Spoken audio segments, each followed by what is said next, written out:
अरे मी तर म्हणतो त्या भीमरावच्या समाजातल्या लोकांना कोणी तरी विष आणून द्या, मग मरतील सगळेच्या सगळे एकत्र. कोणी आमच्यावर संशय पण नाही घेणार. सांगून टाकू प्लेग मध्ये मेले. अहो तेच तर, जावई मेल्यानंतर देखील रामजीची अक्कल ठिकाणावर आलेली दिसत नाहीये. त्याच्या मुलापैकी 1-2 जण मेलेत ना, तर गोष्ट त्याच्या लक्षात येईल. शेठजी, शेठजी, शेठजी, तुमचा मुलगा ध्रुव बॉम्बेवरून परत आलाय. काय? बॉम्बेवरनं परत आला? होय. यो हाय कुठं? तो आपल्या झोपडीच्या बाहेरच आहे. चला की. चला चला.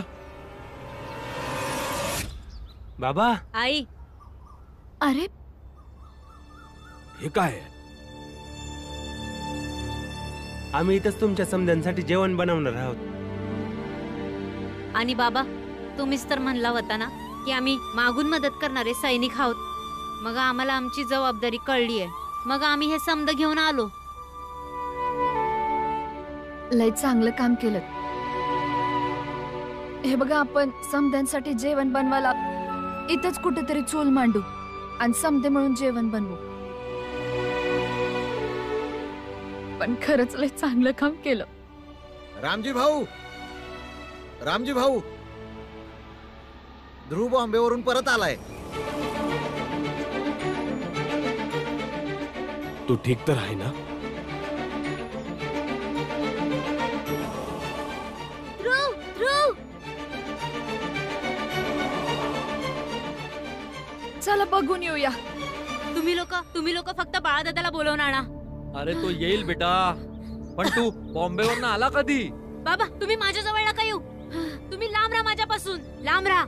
ध्रुव, तू ठीक आहेस ना? माझ्या जवळ नका येऊ. भीम, लांब हो माझ्यापासून.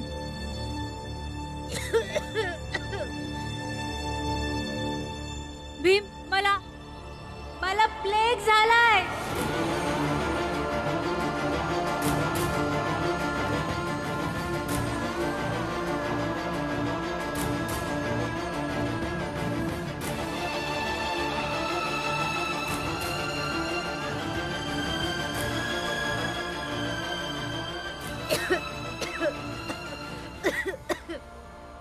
शेठजी, मागवा, तुमच्या पोराला प्लेग झालाय.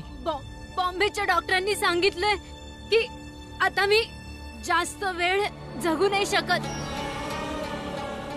म्हणून मी विचार केला की जर मरायचंच आहे तर इथे आपल्या गावी येऊन मरू, त्या लोकांच्या मध्ये मरू ज्या लोकांनी जिवंतपणी माझा अंतिम संस्कार केलाय, आणि अशा लोकांजवळ मरू ज्यांच्यासोबत जगून आयुष्यभराचं प्रेम मिळालंय.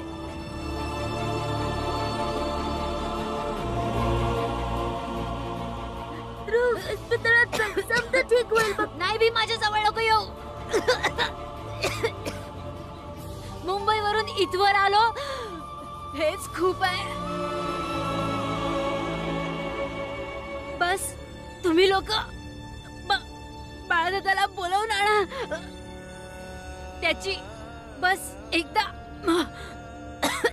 माफी मागायची आहे. उगाच काही बोलू नकोस. चल इस्पितळात, समजा ठीक होईल बघ. चल.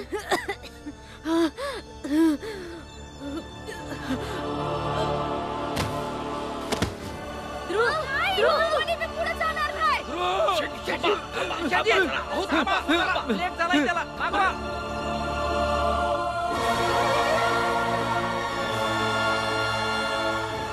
हे याच्या पापांचं प्रायश्चित्त आहे. याच्या आत्म्याच्या शांतीसाठी तुम्ही सगळं काही केलंय. याचे पाप तुम्हाला देखील लागतील शेठजी, आणि मग तुम्हाला देखील प्लेग होईल. जाऊ द्या, मी त्याला एकटं सोडून नाही जाऊ शकत. हात सोडा माझा. हे वरच्यानं दिलेली शिक्षा आहे शेठजी, जी तुमच्या पोराला मिळाली ही त्याला भोगावीच लागल ना. तुम्ही विसरू नका तुम्ही कुठल्या समाजातले आहात शेठजी. अरे पण माझा मुलगा आहे रे तो, मी त्याला नाही सोडू शकत. सोड मला शेठजी. मनावर दगड ठेवा. नियतीला कोणी मात देऊ शकत नाही सेठजी. जे होत आहे, जे होऊन राहिलंय त्याला कोणी थांबवू शकत नाही सेठजी. तुम्ही इथं चला, नाही तर तुम्हाला पण प्लेग होईल. चला सेठजी, चला. तुम्ही अशा गोष्टी करताय. ह्या याला सर्वात महत्वाचं आहे ध्रुवचा इलाज करणं. आणि तुम्ही पंडित, या रोगाच्या नावाखाली देवाला उगाच बदनाम नका करू. चला सेठजी, चला या लोकांच्या गोष्टीत नका येऊ. चला चला चला चला चला. मला प्लेग होईल. चला सेठजी, अरे चला. थांबू नका इथे. कळत नाही का तुम्हाला? अहो चला, चला, सांभाळा चला. स्वतःला. बाबा ध्रुव, लवकर काहीतरी करावं लागेल. याला घोंगडीमध्ये लपेटून इस्पितात घेऊन जाऊया.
आई,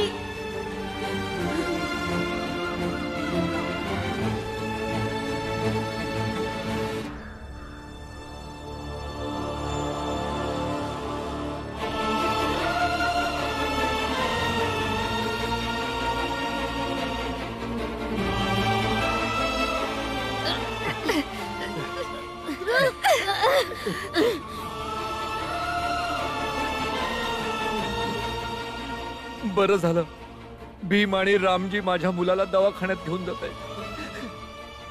तेव्हा माझ्या मुलाला वाचव रे. मी 2.5 किलोचा प्रसाद चढवीन तुला. बस एक वेळा माझ्या मुलाला वाचव रे.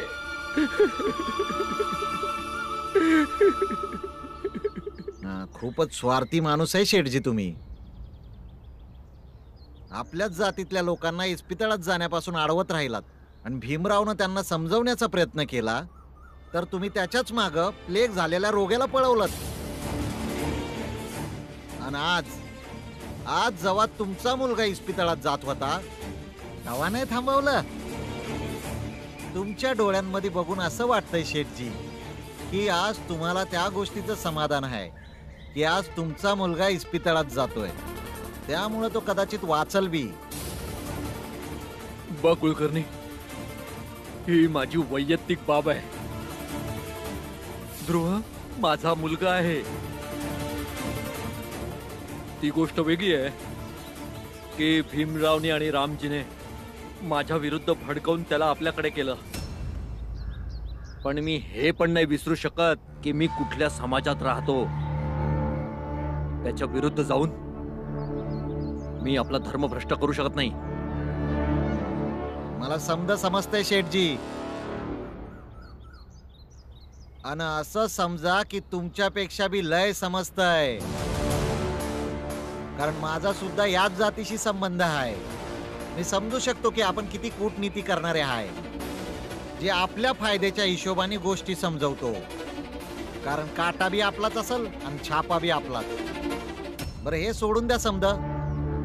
जर आता बी तुमच्या डोक्यामध्ये आणि मनामध्ये थोडी बी माणुसकी असेल ना तर जावा आणि त्या रामजीच्या कुटुंबाचा आभार माना.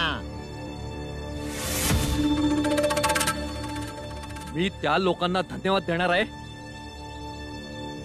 अरे जर ते लोक नसते तर माझा मुलगा ध्रुव माझ्या जवळ असता.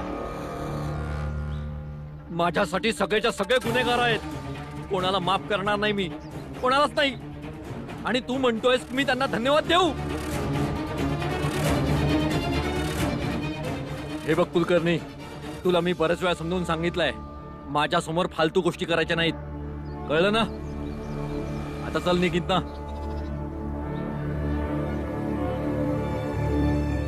एकीकडे यांच्यासारखी लोक ज्यांना आभार मानायला सुद्धा कमीपणा वाटतोय. अनेक रामजीचं कुटुंब आहे की प्लेग सारखा रोग झाला असताना बी यांच्या मुलाला इस्पितळात घेऊन गेले आहेत. लवकर लवकर चला. डॉक्टर साहेब, ध्रुव, डॉक्टर साहेब, डॉक्टर साहेब, डॉक्टर साहेब, सांभाळ.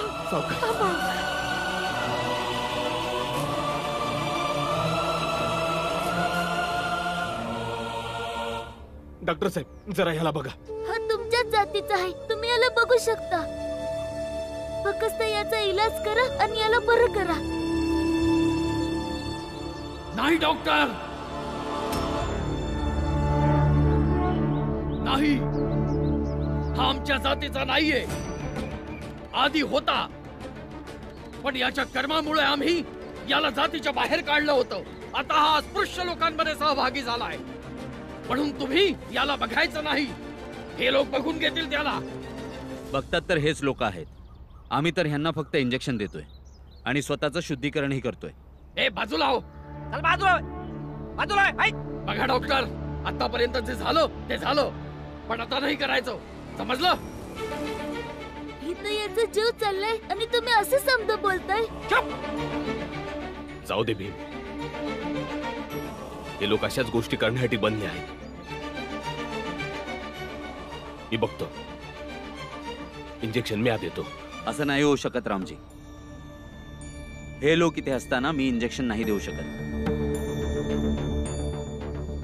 मी तुम्हाला याची औषधं देतो, तुम्ही त्याला खाऊ घाला. हा वाचला तर त्याचं नशीब. जा लवकर जा.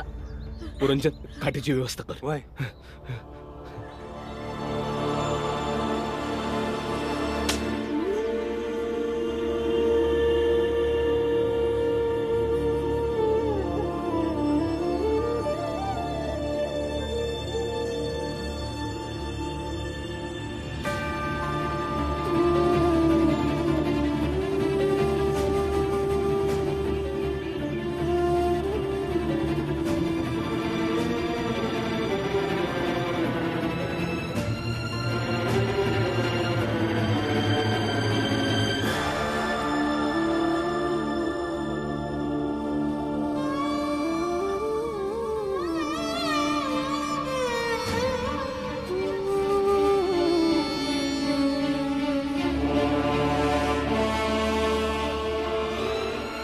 तुम्ही दोघं सुद्धा खूप चांगला बाजा वाजवता.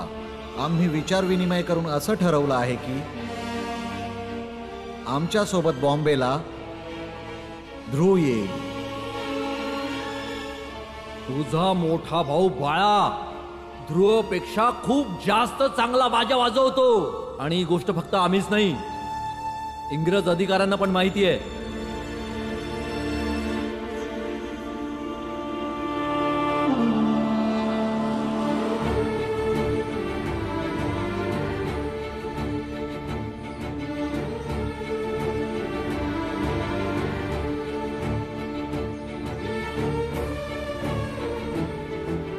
भीमबाळ, इधर ये पुढे.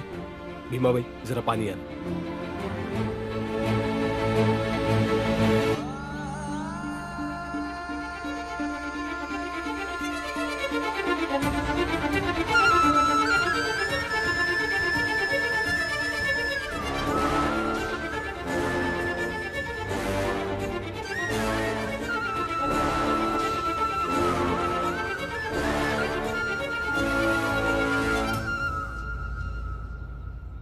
बाळा, बाळा, तू दवाखान्यात गेला होतास का रे? ध्रुवाची भेट घेतलीस का तू? कशी तब्येत आहे त्याची आता? बोल ना, बोलत का नाहीयेस? चुकीचं वागून त्याला पाठवलं होतं ना मुंबईला. झाला त्याला प्लेग. स्वतःच जाऊन बघा आता तो जिवंत आहे की मेलाय ते. मला काय विचारताय? अरे माणुसकी नावाची गोष्ट आहे की नाही?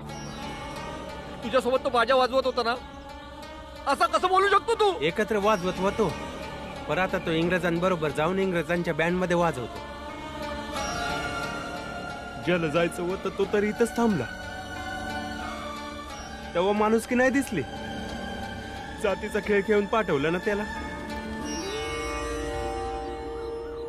आता स्वतः जाऊन का नाही बघत मग? काय फायदा या समाजाचा आणि या जातीचा, जो स्वतःच्याच मुलाकडे जायला तुम्हाला थांबवतो? आता तुम्ही जा इकडनं, मला कोणाशीच काही बोलायचं नाही. जा.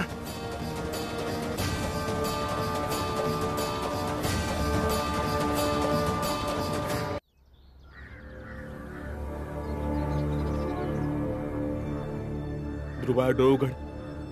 ध्रुबाळा, अरे डोळे उघड ना.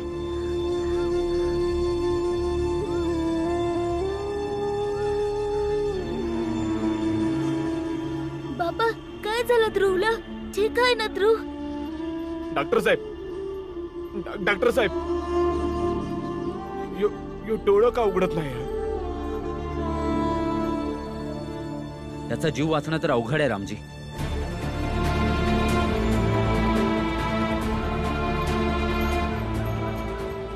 डॉक्टर साहेब, तुम्ही तर डॉक्टर आहात, लवकर काहीतरी करा की. नाही डॉक्टर,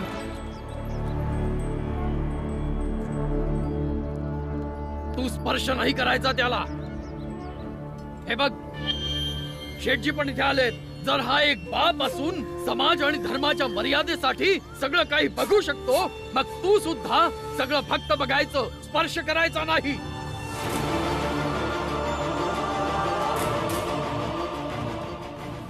डॉक्टर साहेब,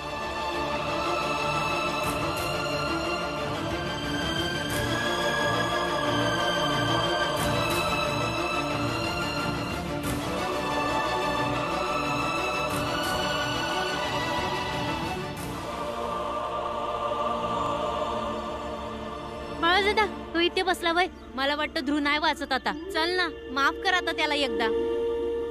बाळादादा, मला वाटतं ध्रुव आता शेवटचा श्वास घेतोय. काय माहित, तो यासाठीच गावी परत आलाय, म्हणजे तुझी माफी मागेल. बाळादादा, ध्रुव आपला भाऊ तर नाहीये, पण भावापेक्षा कमी पण नाहीये ना. तो तुला गुरु मानतो. जर त्याला माहित असतं की त्याच्या बापाने विश्वासघात करून त्याला पाठवलंय, तर तो बॉम्बे कधीच गेला नसता. बाळादादा, बाळादादा, काही एवढं छोटं मन आहे तुझं? काय तू त्याच्या बापाची शिक्षा त्याला देशील? बाळादादा, चल ना. असं वाटतं ध्रुव आता नाही वाचायचा. चल ना बाळादादा. अरे बाळादादा, बाळादादा.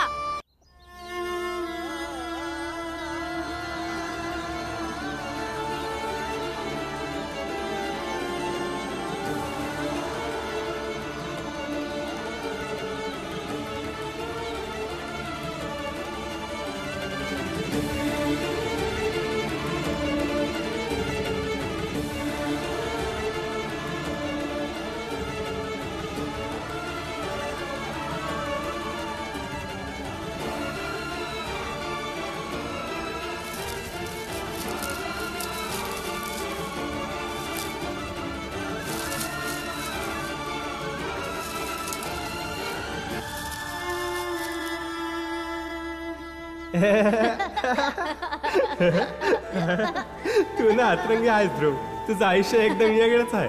हो, माझ्यासोबत ना नेहमी विचित्रच गोष्टी घडतात. हे झाड बघतोयस? हा, याच्यात काय आहे? माझा जीव. माहितीये बाळादादा, मी जेव्हा छोटा होतो ना, तेव्हा ना माझी तब्येत कमी खराब व्हायची, आणि जेव्हा व्हायची तेव्हा फार गंभीर व्हायची. तेव्हा वैद्य पण आशा सोडत होते. तेव्हा माझी आई ना या खास झाडाची कडवी पानं आणि हळद एकत्र वाटून माझ्या छातीवर लावायची. त्याने मी एकदम बरा व्हायचो. तर मग तेव्हा तुझी आई काय बोलायची? माझी आई म्हणायची की माझं हृदय ना गोड आणि कमकुवत आहे, म्हणजे ही कडू पानं माझ्या गोड हृदयाला कडू बनवत असतील, आणि हळद माझ्या कमकुवत हृदयाला मजबूत. पण आता मला असं वाटतंय, हे माझ्या आईने प्रेमाने बनवलेलं औषधच होतं, ज्याने मी बरा होत होतो. होऊ शकतं. प्रत्येक आईचं आपल्या पोरासाठी वेगवेगळं औषध असतं. जसं माझी आई मला आलं देते.